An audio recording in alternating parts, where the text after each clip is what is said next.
I am Ferdinand Marcos, and I am the President of the Republic of the Philippines. I stand today on behalf of 110 million Filipinos.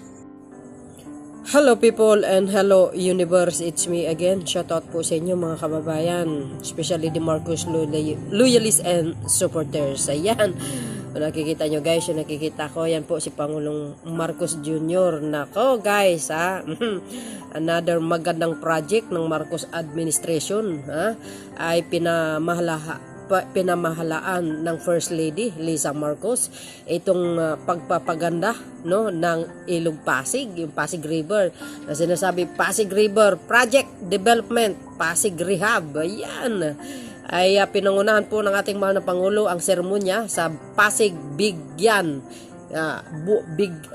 Bigyang Buhay Muli, no?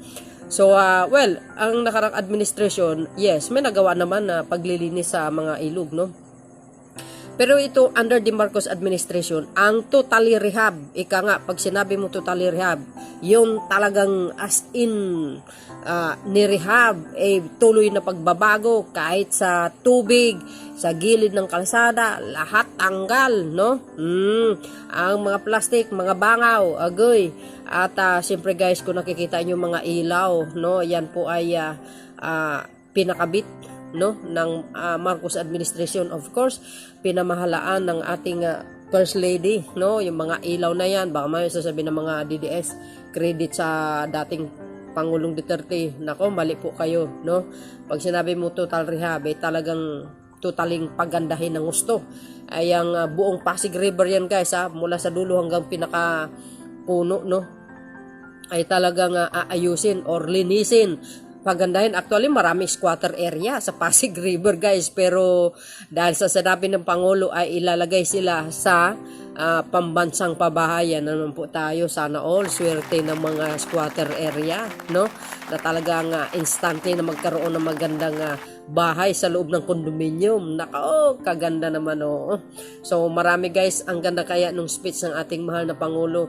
And of course guys, no, kudos sa Marcos administration. Maraming salamat dahil ang Pasig River tuloy-tuloy na ang kagandahan at pwedeng pasyalan yan guys, no? At makikita nyo sa gilid maraming mga tinda.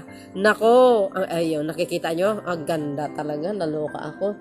So malapit ang February 14, dalhin nyo dito guys ang mga ang inyong mga kasintahan. Mamasyal kayo dyan, pero ayan guys, ingatan nyo naman ang inyong mga basura lagay sa plastic, okay? So yun guys, tunghayan natin ang pagpailaw at ang speech ng ating Pangulong Marcos Jr. See you again on my next upload video. Ayan, panoorin po natin mga kababayan. God bless Philippines! Wow na wow!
Alam mo si Pangulong Marcos Jr., napakabait niya, no?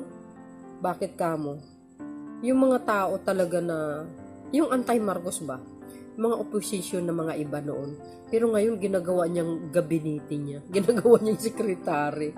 Wala siyang sinisino-sino, di ba? Talagang lahat kinakaibigan. Di ba? Kinakaibigan niya lahat, di kayo naloka. Ibang klaseng ugali ang mayroon sa kanya talaga, as in. Super talaga. But anyway guys, pakinggan po natin ang speech ng ating mahal na Pangulo. And of course guys, yung pagsindi ng ilaw at ang fireworks, ayan. Co-chairman of the Interagency Council for Pasig River Urban Development, MMDA Chairman, Attorney Romando Artes, to deliver his welcome remarks.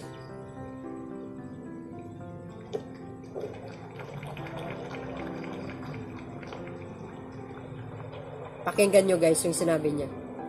His Excellency, President Ferdinand Bongbong Romualdez Marcos Jr., First Lady Lisa Araneta Marcos, Secretary Jose Rizalino Acosar, Senators, Agency Secretaries, Metro Manila Mayors, fellow public servants, and esteemed guests, good afternoon.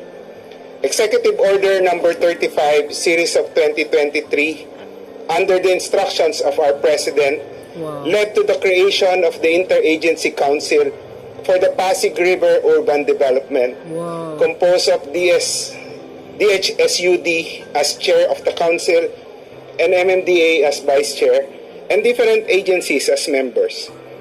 The Pasig River Urban Development is a priority project of the administration under the guidance of our dear First Lady, consisting of initiatives to rehabilitate and enhance the quality of life along the banks of the Pasig River, its tributaries, and surrounding communities.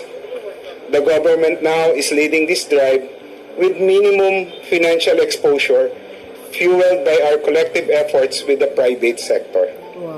Previous attempts have been made to revitalize the Pasig River, yielding varying degrees of progress. The experiences from this past have provided valuable insights that guide our actions this time, culminating into this event. I now have the privilege to welcome you all today with great enthusiasm and pride as we gather to inaugurate the initial result of our hard work, the showcase area for the Pasig River Urban Development. This showcase area in front of you is more than a concrete structure and green spaces. It sends a powerful message that we are committed to creating a metropolis where every resident can thrive and where nature and development can coexist harmoniously.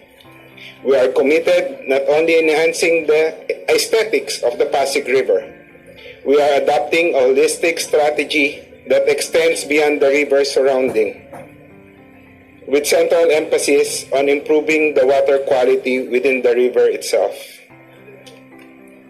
We are bringing back to life the river, consistent with our mandate under EO 35, Pasig Bigyang Buhay Muli. Today marks a promising beginning to the year, shining a spotlight on our dedication to shaping a bagong Pilipinas and guided by the vision of this administration to build better more. This is only the beginning of our transformative journey.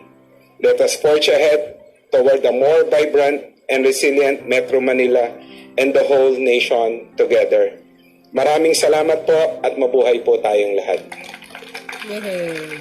Thank you, Chairman Artes. Guys, ang ganda Ay! Pasyal tayo dyan mga bes. Ganda talaga Ladies and gentlemen, His Excellency President Ferdinand R. Marcos Jr.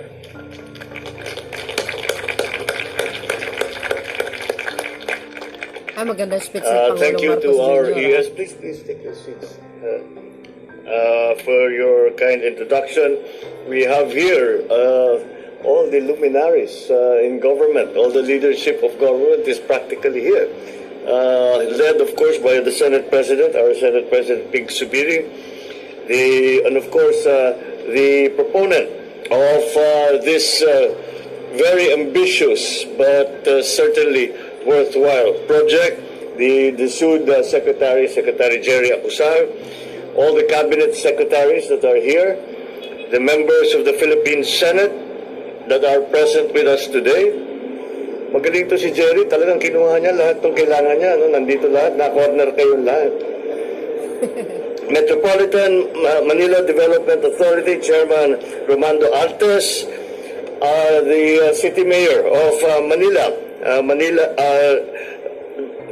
Mayor Maria Sheila Lacuna Pangan. Andito rin po ang ating kaibigan na dating Senate President Manny Villar. At siyempre, hindi makumpleto, lalong-lalo na dito sa proyektong ating binubuksan ngayon, ang ating First Lady Luis Araneta Marcos. My fellow workers in government, all our distinguished guests, our partners in the private sector, without whom we could not have put this project together, at least not in the scale that we would have liked to. But their assistance and their continuing generosity and love of country has shown once again in that they have become active participants in what we are going to do with the Pasig River Development Project. Wow. My fellow workers in government, all our distinguished guests, and I have to say there are many distinguished guests with us here this evening. Ladies and gentlemen, good evening. No river in our country holds as great a cultural and historical significance as Pasig River. Its flow has not only shaped the contours of our nation's capital, but the economic landscape of a booming metropolis as well. As the country's first nautical expressway, it brought people together and their produce to its tributaries, along whose banks settlements grew and prospered. It is a witness to the ebb and flow of our history, transporting heroes during the birth of the Republic, the courage of patriots whose spirit was never broken in the watery dungeons of Fort Santiago. After the end of the country's colonial period, the symbol of executive power was housed along its banks.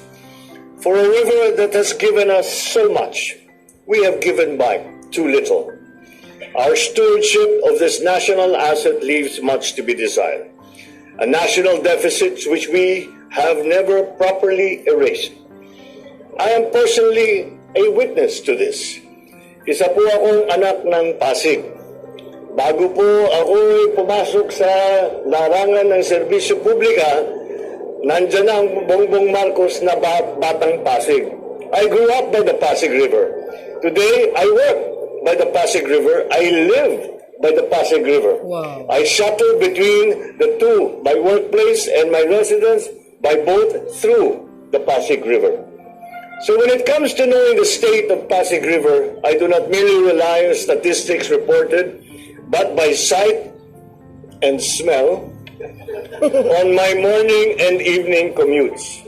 Correct. Tama Mga po yan. kaibigan ko, hindi tayo rito para tayo mapag-usapan. We're not here to wax nostalgic to the past or wax poetic of the beauty that it once was. Yes. Rather, we are here to blaze a path forward for this national asset. That's my We are preference. here to reject the defeatist view that the Pasig River is beyond redemption. We are here to consecrate ourselves to the mission of transforming Pasig River to what it is supposed to be. A living river of multiple benefits for the multitude, featuring safe walkways and bikeways along its banks, a green corridor that will serve as lungs for our city's needs, a string of parks for communities nearby. Along the 25-kilometer stretch will judiciously sprout commercial enterprises run by the best stewards and the strongest stakeholders of the river's development, the people themselves. We envision civic spaces where our children will play, our seniors will relax, families will exercise, artists can showcase their talents, and the creative can display their wares. We want it to be a permanent exhibit area of green technology that Wow. works, from solar lights That, to guys. rain harvesting facilities, sustainable practices like urban gardens. Yes. We will also maximize this ready-to-use but underutilized maritime highway by deploying more ferry boats and stations, because if you build them, the riders will come. Yeah. The transformation we would like to see in Pasig River are not cosmetic in nature. We will not paper over the river's fundamental problems, nor whitewash its grime while leaving the old and rotten still there. We do not want a river that is instantly made picturesque by coats of paint. We want a river whose transformation sinks to its very bottom. This begins by cleaning up the river, and some solutions are found upstream because waste disposed far from the Pasig River end up in the Pasig River, funneled through waterways which have become sewers. As the threat of climate change looms, we must save the poor and vulnerable living along its banks from the ravages of frequent and fiercer typhoons by transferring them to better homes, which they deserve. Make no mistake about it.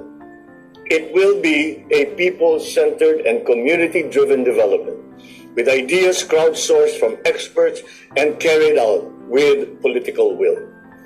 We may never restore the river back to its pre-colonial pristine condition, but we can revive it to serve the present while preserving it for the future.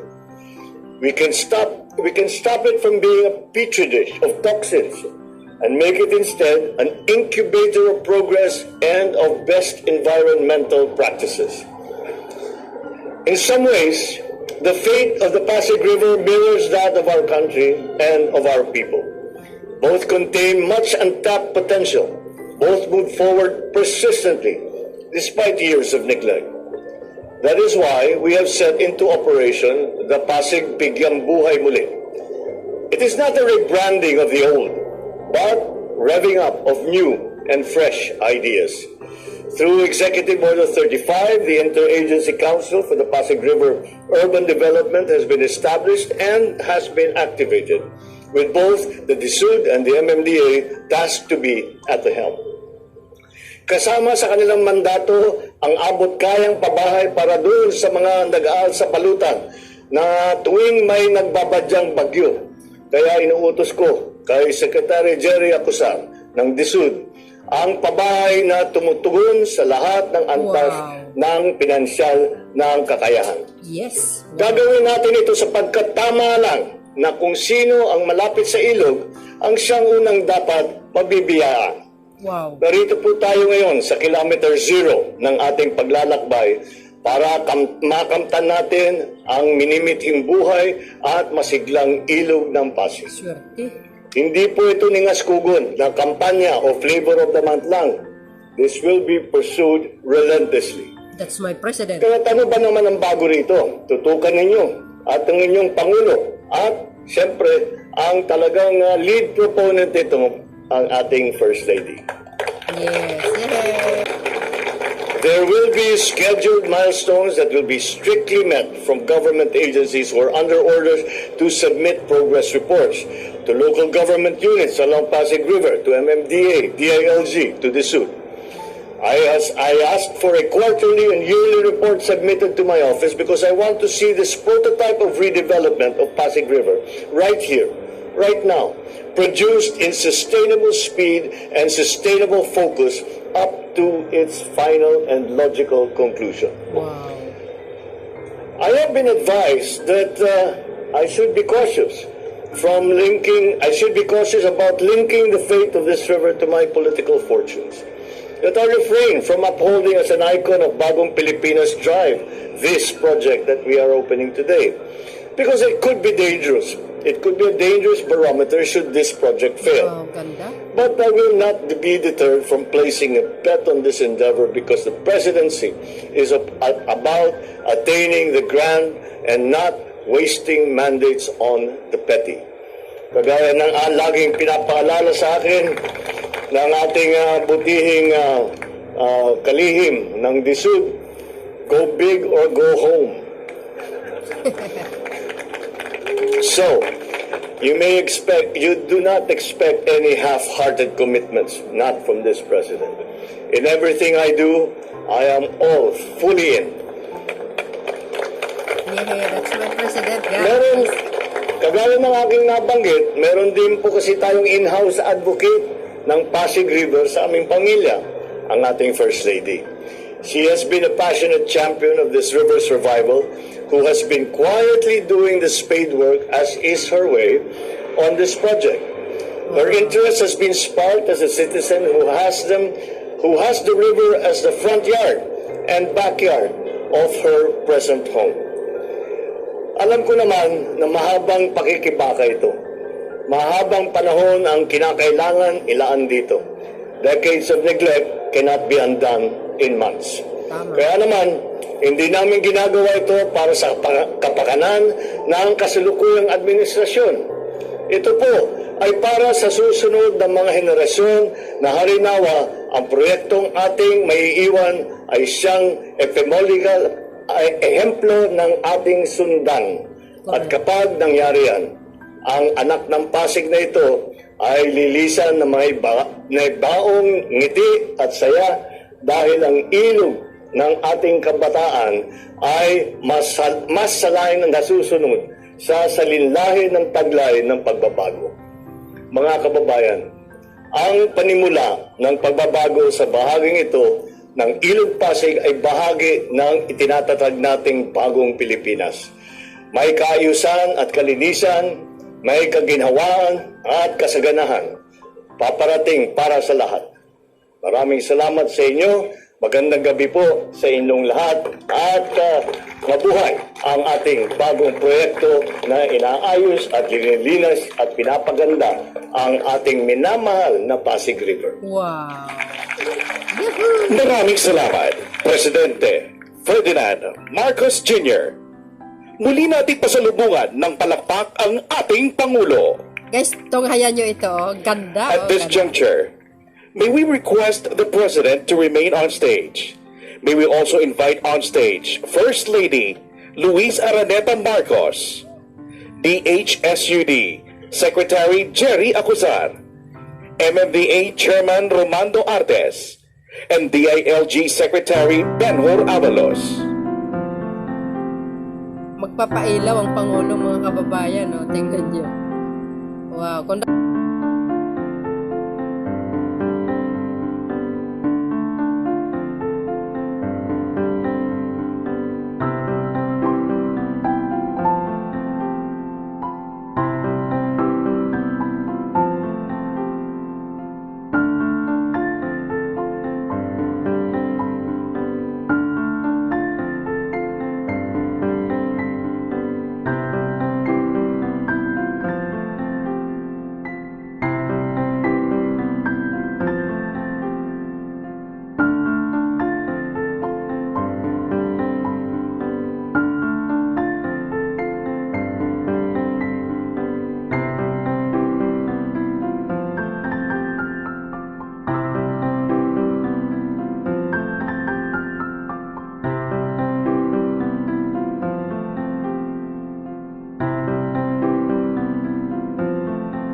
guys, nakikita nyo, witness kayo kung paano papagandahin itong, kung gaano kaganda ang Ilog Pasig ngayon. Wow, ay nako, talaga naman napakaganda. So yun, wow, nako, talaga naman oo. Oh, inggit na naman ang mga anti-Marcos. Kasi yung mga puon nila, hindi nila kayang gawa ng paraan para linisin ang Pasig River. Oh, yan. Sa mga, mga batikang anti-Marcos. Naku, yung mga puon nila, hindi man lang magawa malinisan ng Pasig River. Pero ngayon, wag kayo guys pupunta yan dyan, mamasyal sila, yung mga anti-Marcos. Yung magaling bumati ko sa gobyerno, Marcos Jr. Ay sus! Tingnan nyo, sa February 14, nandyan ang mga yan, mamasyal, dahil mga boyfriend. But anyway guys, congratulations sa mga taga-Pasig. And of course guys, sa Marcos administration at First Lady, siyang nangunguna, no? Siya ang idea niya lahat yan, according to our President. And of course guys, congratulations sa ating lahat. At least, 'di ba, nakikita natin kung gaano kagaling ang Pangulong Marcos Jr. Lahat baguhin. Tingnan niyo naman kaganda niya, no? 'Di ba? Oh, yung mga ilaw. Oh, tingnan niyo, dati walang ganyan, pero ngayon totally mayroon na. Oh, kumpleto Ricardo guys May mga pagkain na bibili at malinis ang lugar, super. So yun guys, maraming salamat sa inyong watching. Anong masasabi nyo? Wala kayong masabi, no? Kasi maganda. Pero yung mga anti-Marcos, siyempre, ngiwi yan, taas kilay yan. Sasabi nila, hindi, wala yan. Pero huwag kayo, nauuna mamasyal dyan. Shout out sa mga anti-Marcos, galingin nyo mamasyal, Yung mga basura nyo, ilagay nyo sa plastic. Huwag itapon sa river, sigurado. Huhulihin kayo. Tingnan nyo guys, ang ganda ng Pasig River talaga, no? See? Mainggan nyo ka mamasyal dyan talaga. Wow, diba? Ganda. Parang barko lang nakalutang, Ang linis, ang linaw ng tubig. Diba? Parang bumabalik sa mga 1970s, 80s ito, guys, Kasi malinaw itong Pasig na ito noong panahon pa ng kanyang ama.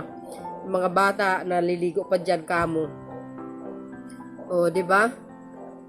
At least may pangulo na nagmamalasakit, may mga fountain sa gilid. Tapos yung mga nanagaralyo, pag namasyal kayo, wag yung tapunan yan, magiging may disiplina kayo dapat sa sarili nyo. Dala ng plastic, mga siksik sa loob ng bag para panatilihin ang kalinisan. Wow, ang ganda, di ba? Sana all. Sugod na kayo, mga bes, So, bagay, may security yata dyan bantay. Yung mga nagtatapon ng basura. So yun guys, maraming sa inyong watching. See you again on my next upload videos. Mga orkestra pa, mga beso. Inaharana ang Pangulo. Uy, may mga statua pa. May ilaw. Ganda guys, Sana tuloy-tuloy yan, hanggang sa mga nakaupo sa susunod. Sabi nga ng Pangulo, sa mga next generasyon, sana tuloy-tuloy ang kalinisan, ang kagandahan ng Ilog Pasig. Sana nga guys, no? Kaya pumili tayo ng mga tamang Pangulo. Yung Pangulo talagang may malasakit sa bayan, hindi lang sa mamamayang Pilipino, kundi sa kalikasan din, sa kapaligiran na yan. Ika nga dapat total package Ganda. So, thank you guys for watching. Mag-ingat po kayo at pag may time, pasyal kayo sa Pasig River. See you again. Bye, bye, bye. And babus. God bless Philippines.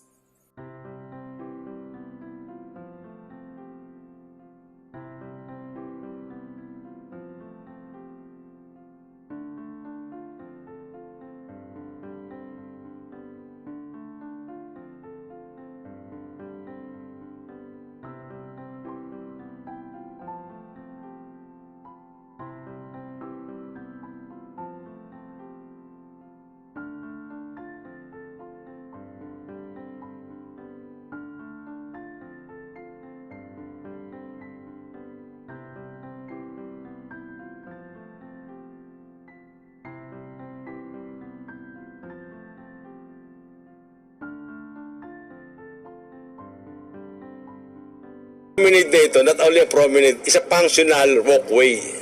Hindi lang po beautification, ito functional beautification. Na pagdudugtungin natin yung mga city sa pamamagitan ng pagbibisikleta at paglalakad na mabilis. At sa pagdating po ng araw, mapapansin niyo po ito, both side. Meron ganito at magkakaroon parang parks. Ang magiging parks po natin yung buong Pasig River. Hindi po pwedeng walang programa sa mga ISF kasi tatamaan sa ng development. Habang gumagalaw yung project, gumagalaw din yung resettlement para sabay tumatayo yung dalawa. Wala pong perang gobyerno gumamit dito. Donation po to.